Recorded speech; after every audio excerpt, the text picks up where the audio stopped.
Pessoal, tudo bem? Sejam bem-vindos ao podcast do Banco BV, o Economia em 5 Minutos. Eu sou o Roberto Padovani, junto com o Carlos Lopes, a gente vai bater um papo essa semana sobre crescimento econômico aqui no Brasil. Bom, esse é um tema importante porque há um consenso entre os economistas de que a gente tem uma desaceleração à frente. Mas como aconteceu nos últimos anos, todas as projeções têm subestimado o que a gente realmente vê. A economia brasileira, depois da pandemia, tem mostrado um crescimento bem mais robusto que aquela projetada por nós economistas. Talvez esses erros possam ser explicados por uma combinação de reformas feitas no passado, um setor exportador muito robusto que segura o crescimento econômico, estímulos importantes do governo e um mercado de trabalho apertado. Tudo isso somado explica a consistência do crescimento dos últimos anos. Mas qual que é a história que faz com que os economistas imaginem que 2025 e 2026 a economia cresça num ritmo menor? A história principal é que nos últimos anos a economia tem crescido, é verdade, mas acima da sua capacidade, o que acaba pressionando a inflação. Se a gente juntar nessa equação a volatilidade cambial, então o resultado é um IPCA que não converge para a meta de 3%. Pelo contrário, mostra sinais de aceleração.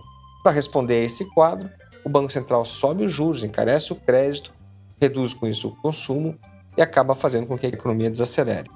Isso é um consenso entre todos nós economistas, portanto, deve ter um desaquecimento. A dúvida é saber em que momento esse processo tem início e qual a intensidade dele. Os indicadores econômicos que estão sendo divulgados têm ajudado muito pouco. Todos os anúncios feitos aí em dezembro, início desse ano, mostram uma leitura mista. Alguns indicadores, alguns setores vão bem, outros começam já a dar sinais de perda de fôlego. E talvez essa própria leitura mista seja um reflexo de uma possível reversão do ciclo econômico. A gente começa a ver muita instabilidade nos indicadores e leituras mistas. Mas a gente teve agora, recentemente, a divulgação do indicador mais importante, que é o PIB do quarto trimestre, encerrando o ano 2024.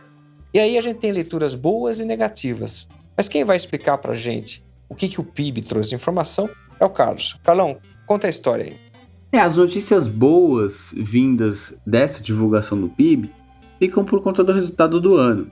O ano de 2024 terminou com um crescimento de 3,4%, ou seja, um ritmo muito forte aí da economia brasileira. Agora, quando a gente olha para o resultado do trimestre, o resultado foi mais fraco, um crescimento de apenas 0,2% no finalzinho do ano passado, uma desaceleração importante se comparada ali ao terceiro trimestre, que tinha crescido 0,7%. E quando a gente observa os setores, todos os segmentos aí que compõem esse resultado, a gente vê que de fato a economia brasileira está perdendo força ou perdeu força nesse quarto trimestre do ano. E aí a grande questão é se essa tendência ela vai continuar ao longo desse ano. Olhando para os números do primeiro trimestre, a gente ainda vê um resultado muito positivo do PIB. E particularmente por uma contribuição espetacular do agronegócio, que deve ter de novo uma produção muito forte e ajudar o PIB no primeiro trimestre, podendo ter resultados ali próximos de 1% no trimestre, Então isso é bastante forte se comparado aí ao 0,2% do finalzinho do ano passado. Mas esse resultado aparentemente engana um pouco por ter toda essa contribuição do agronegócio. Quando a gente observa a tendência dos demais setores para o restante do ano, a gente deve ter um enfraquecimento importante, e principalmente na segunda metade do ano. Por que isso não acontece antes?